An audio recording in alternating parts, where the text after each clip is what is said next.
Hello बच्चों, स्वागत है आपका हमारे YouTube channel UP board Hindi 2022 में का तीसरा अध्याय और श्रद्धा मनु का, जो कि जयशंकर प्रसाद ने लिखा है। और जयशंकर प्रसाद जी ने गीत भी लिखा है, लेकिन गीत को रिड्यूस कर दिया गया है। जो आपका 30% रिड्यूस किया गया है उसमें गीत हटा दिया गया है।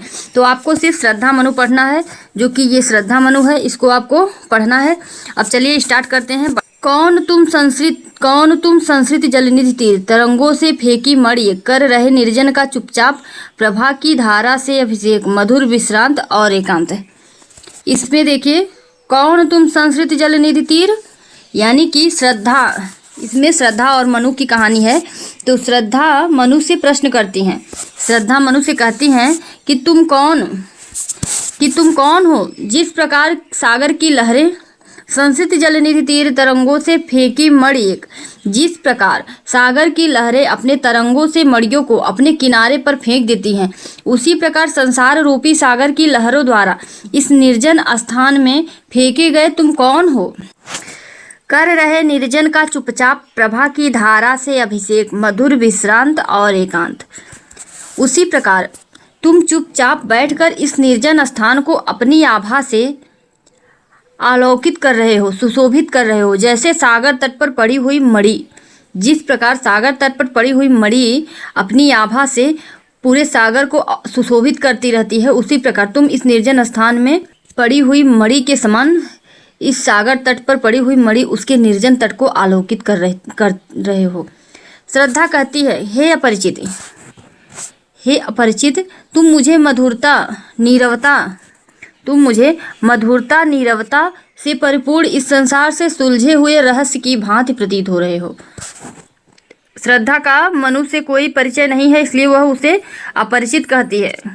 उसके बाद देखिए, जगत का सुलझा हुआ रहस्य, एक करुणामय सुंदर मौन और चंचल मन का आलस्य। अपरिचित होने के कारण श्रद्धा मनुष्य कहती हैं, अपरिचित होने के कारण तुम रहस्यमय हो और मुझे तुम सुलझे हुए रहस्य की भांति प्रतीत हो रहे हो। फिर भी तुम्हारे मुख के भाव तुम्हारे रहस्य को सुलझा रहे हैं। तुम्हारा सुंदर और एक करुणामय सुंदर मौन, तुम्हारा सुंदर और मौन रूप करुणा से परिपूर्ण है। और चंचल मन का आलस्य, और तुम्हारे चंचल मन ने आलस्य धारण कर लिया है। जो तुम्हारा चंचल मन है वह आलस्य में आ गया है, आलस्य धारण कर लिया है। अब आइए इसका शब्दार्थ बता देते हैं आप लोगों को। देखिए, संस्कृत जलनिधि संसार रूपी सागर यानी भाव सागर, तीर तट या किनारा, मणि एक रत्न होता है, आप लोग जानते होंगे मणि, और निर्जन सुनसान शून्य, प्रभा कांति, अभिषेक का तिलक या फिर स्नान, विश्रांत का थका हुआ, विश्रांत का क्या होता है, थका हुआ, और जगत का संसार होता है। ठीक है, आप लोगों ने शब्दार्थ जान लिया। अब चलिए दूसरे पद्यांश की तरफ चलते हैं। दूसरा पद्यांश यहाँ पर देखिए, सुना यह मनु ने मधु गुंजार, मधुकरी कासा जब सानंद, किए मुख नीचा कमल समान, प्रथम कवि का ज्यो सुंदर छंद, एक झटका सा लगा सहर्ष, निरखने लगे लटे से कौन। तो उसके बाद देखिए, मनु ने जब श्रद्धा की यह बातें सुनी, तो इसमें क्या उसका वर्णन दिया गया है, मनु और श्रद्धा की प्रथम भेंट होने पर। जैसे जब श्रद्धा और मनु मिलते हैं तो उनकी प्रथम भेंट होती है, और उसकी प्रथम भेंट होने पर जब श्रद्धा उससे उसका परिचय पूछती है कि तुम कौन हो, तो उसकी आवाज़ श्रद्धा की आवाज़ मनु को कैसी मालूम होती है, भौरों के मधुर गुंजार के समान आनंददायक प्रतीत होती है। भौरों के मधुर गुंजार की तरह आनंददायक प्रतीत होती है। अपरिचित मनु का परिचय पूछने के क्रम से श्रद्धा लज्जावश अपना सिर नीचे झुकाए रहती है, जिससे देख मनु को ऐसा आभास होता है जैसे कोई खिला हुआ कमल पृथ्वी की ओर झुका हुआ है, जैसे कोई खिला हुआ कमल पृथ्वी की तरफ झुका हुआ हो। मनु को किए मुख नीचा कमल समान, जब श्रद्धा अपना लज्जावश अपना सर नीचे करती हैं, तो जिसे देखकर मनु को ऐसा आभास होता है जैसे खिला हुआ कोई कमल पृथ्वी की ओर झुका हुआ हो। प्रथम कवि का जो सुंदर छंद, एक झटका सा लगा सहर्ष, मनु को कमल सदृश सुंदर दिखने वाले उसके मुख से निकले मधुर बोल आदि कवि के कैसे प्रतीत होते हैं। जो श्रद्धा ने वह बात बोली, उससे प्रश्न पूछा, वह उसको कैसे महसूस हो रहे हैं। जैसे मनु को लग रहा है कि निकले हुए मधुर बोल आदि कवि के सुंदर छंद से प्रतीत हो रहे हैं। कैसे प्रतीत हो रहे हैं? छंद से प्रतीत हो रहे हैं। निरखने लगे लटे से कौन, उस निर्जन स्थान पर जहाँ किसी की कोई संभावना न थी, श्रद्धा जैसी अनुपम रूपवती को देखकर मनु आश्चर्यचकित हो उठते हैं। निरखने लगे लुटे से कौन, गा रहा यह सुंदर संगीत, कुतूहल रह न सका फिर मौन।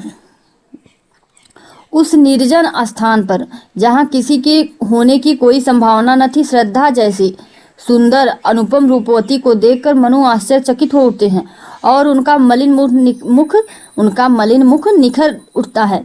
श्रद्धा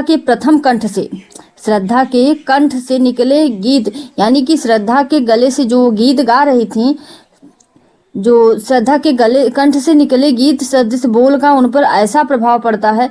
श्रद्धा उनसे जो प्रश्न पूछती हैं उस बोल का उनके ऊपर ऐसा प्रभाव पड़ता है जैसे मानो मधुर गीत उन पर ऐसा प्रभाव पड़ा कि वह उससे बोले बिना नहीं रह पाते और उसके विषय में सब कुछ जान लेना चाहते हैं। उन्हें उसके लिए इतना कुतूहल होता है, इतनी जिज्ञासा होती है कि वह श्रद्धा के बारे में सब कुछ जान लेना चाहते हैं। उसके बाद आइए यहाँ पर शब्दार्थ जान लेते हैं।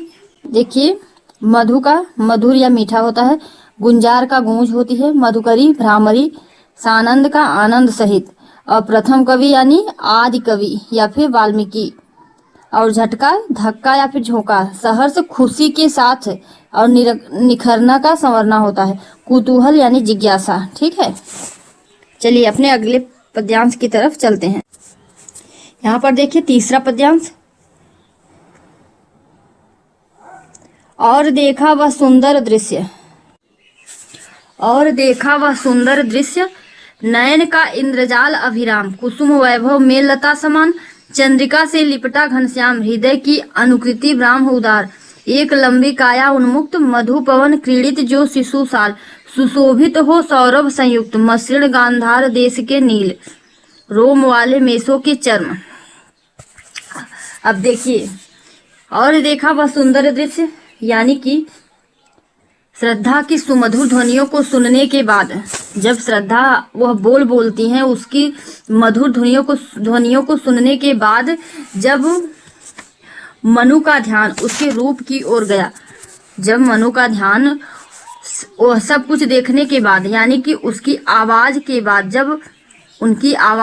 बाद, जब मनु का ध्यान उनके रूप पर गया, यानी नयन का इंद्रजाल अभिराम, तो फिर वह दृश्य उनकी आंखों को जादू के समान सुंदर और मोहक लगा। कैसा लगा? जादू के समान सुंदर और मोहक लगा। कुसुम वैभव में लता समान। अब देखिए यहाँ पर वर्णन किया गया है किस तरह से, मतलब उनको जो श्रद्धा के रूप और आवाज को किस तरह से वर्णन किया है मनु ने, वह देखिए। श्रद्धा कुसुम वैभव में लता समान, श्रद्धा फूलों से परिपूर्ण लता के समान सुंदर और शीतल चांदनी में लिपटे हुए बादल सी आकर्षक प्रतीत हो रही थी। चंद्रिका से लिपटा घनश्याम, कैसी प्रतीत हो रही थी? बादल सी आकर्षक प्रतीत हो रही थी। उसका हृदय का अनुकृति ब्राह्मा उदार, उसका हृदय और विस्तृत था, यानी बहुत बड़ा था। वह लंबे कद की उन्मुक्त युवती थी, एक लंबी काया उन्मुक्त, वह लंबे कद की उन्मुक्त युवती थी। मधु पवन क्रीड़ित जो शिशुसाल, लंबे और सुंदर दिखने वाले शरीर में वह ऐसे शोभायमान थी मानो बसंत की बयार। कैसे शोभायमान थी? जैसे बसंत की बयार, अर्थात बसंती हवा में झूमता हुआ साल का कोई छोटा सा वृक्ष जिस तरह से बसंत बयार में झूमता है, उस तरह से मालूम हो रही थी। छोटा सा सुगंध से सराबोर होकर चारों ओर अपनी शोभा बिखेर रहा हो। सुशोभित हो सौरभ संयुक्त, चारों ओर अपनी शोभा बिखेर रहा हो। मसृण गांधार देश के नील, श्रद्धा के वस्त्र मसृण गांधार देश के नील रोम वाले मेसों के चर्म ढक रहे थे। उसका वपुकांत बन रहा था, वह कोमल वर्म श्रद्धा के वस्त्र गांधार देश में पाई जाने वाली नीले बालों की भेड़ों की खाल से बने थे। किससे बने थे? नीले बालों की भेड़ों से, यानी नीले बालों की भेड़ों की खाल से बने थे। अत्यंत कोमल रोम वाले मेसों के चर्म से नीले बालों की भेड़ों की खाल से बने थे। ढक रहे थे उसका वपुकांत बन रहा था वह कोमल वर्म। अत्यंत कोमल होते हुए भी वे वस्त्र न उसके सुंदर तन को ढक रहे थे, बल्कि कवच के समान, जैसे कवच होता नहीं है सुरक्षा कवच जो आप धारण कर लीजिए तो ना आपको कोई चोट लगती है ना ही कुछ, उस तरह से कवच के समान शरीर की रक्षा कर रहे थे। कहने का तात्पर्य है कि श्रद्धा उन वस्त्रों में सुंदर और सुरक्षित लग रही थी, सुंदर भी लग रही थी और सुरक्षित भी लग रही थी। और आइए इसका शब्दार्थ जान लेते हैं। इंद्रजाल का जादू, अभिराम सुंदर और या फिर अनोखा, और कुसुम वैभव का पुष्पों का ऐश्वर्य, चंद्रिका चांदनी, घनश्याम का काला बादल, अनुकृति प्रतिकृति या फिर नकल, और ब्रह्मा का बाहर, काया शरीर, उन्मुक्त स्वतंत्र, मधुपवन बसंत में बहने वाली सुगंधित हवा, क्रीड़ित खेलता हुआ शिशुसाल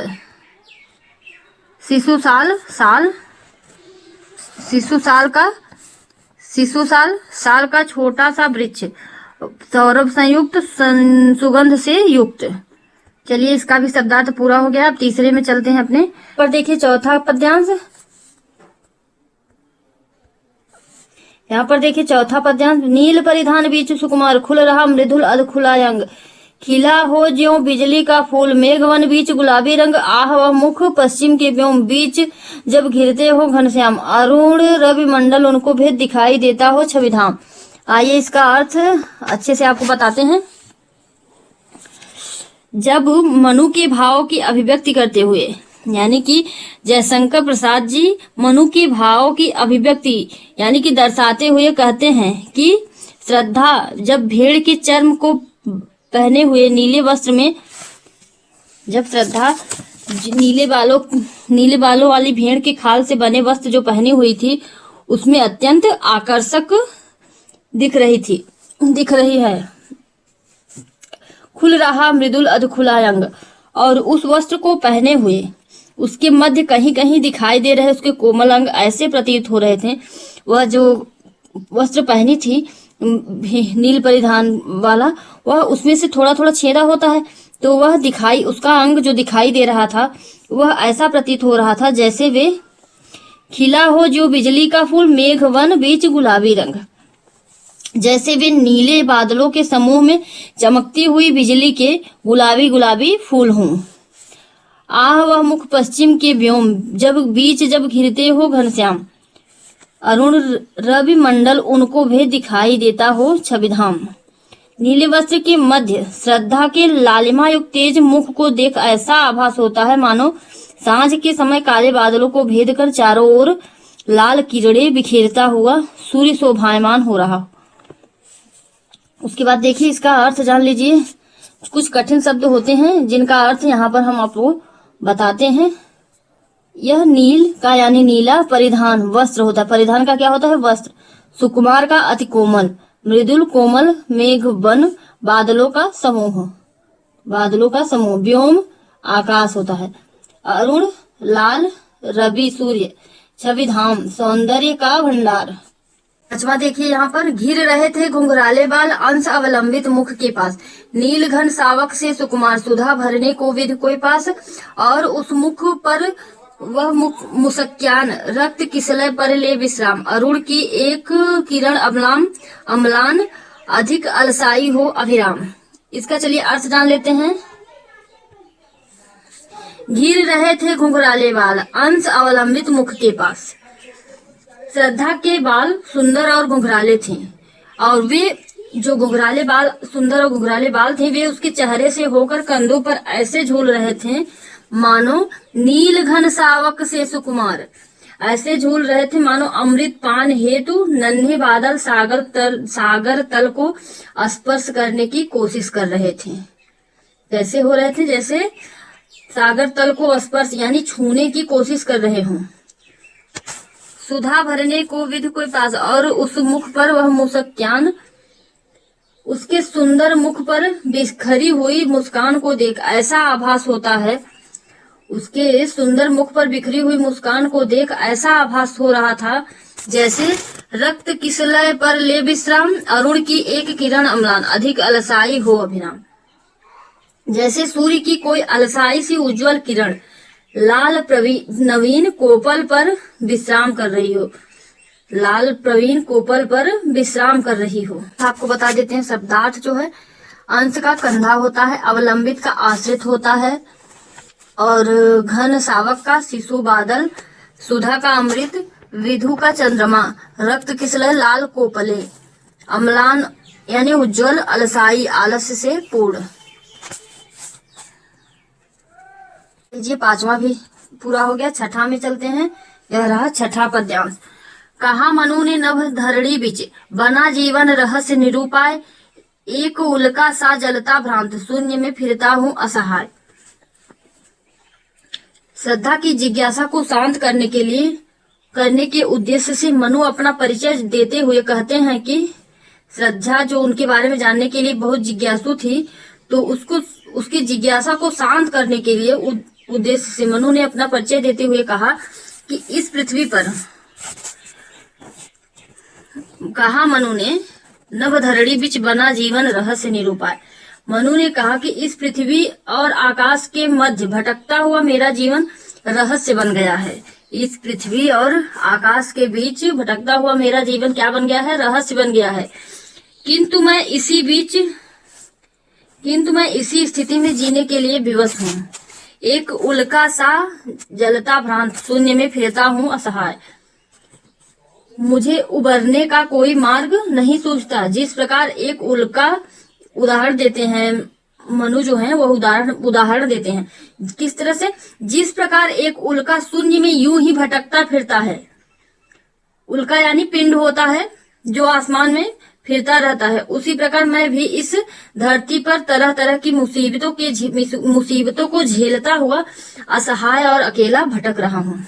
कौन हो तुम वसंत के दूत, बीरस पतझड़ में अति सुकुमार। तत्पश्चात उसके बाद मनु श्रद्धा से पूछते हैं कि तुम इतनी सुकुमार दिखने वाली तुम कौन हो? इतनी सुंदर और सुकुमार दिखने वाली तुम कौन हो? जिस प्रकार पतझड़ के बाद बसंत के आगमन से चारों ओर हरियाली छाने लगती है, उसी प्रकार मेरे नीरस एवं समस्याओं से ग्रस्त इस जीवन में तुम्हारे आगमन से नई आशाओं का संचार हुआ है। घन तिमिर में चपला की रेख, तपन में शीतल मंद बयार, काले बादलों के मध्य घनघोर अंधकार में बिजली की चमक बनकर आई हो, और प्रचंड गर्मी में शीतलता प्रदान करने वाली धीमी धीमी बहने वाली हवा की तरह सुखदायक हो। कहने का मतलब यह है, तुम दुख एवं संताप से भरे मेरे इस गतिहीन और सूने जीवन से नव चेतना भरने वाली हो। कहने का अर्थ यह है, तुम दुख एवं संताप से भरे मेरे इस गतिहीन और सूने जीवन में नव चेतना भरने वाली हो। चलिए इसका भी शब्दार्थ जान लेते हैं। नभ का आकाश होता है, धरणी धरती पृथ्वी, निरूपाय बिना उपाय के, उल्का टूटा हुआ तारा, भ्रांत भटकने वाला। चलिए बच्चों, यह हमारा इसमें शायद 16 पद्यांश है। मैं आपको ऐसे पार्ट करके पढ़ाती रहूंगी और बहुत जल्द आपका सिलेबस भी खत्म कर दूंगी। और इस तरह के हमारे चैनल पर क्लास 10th और 12th का हिंदी का पूरा सिलेबस कराया जा रहा है, कंप्लीट कराया जा रहा है। तो अगर आप लोगों को हमारे चैनल पर पढ़ना है तो आप लोग हमारे चैनल को सब्सक्राइब कर लीजिए।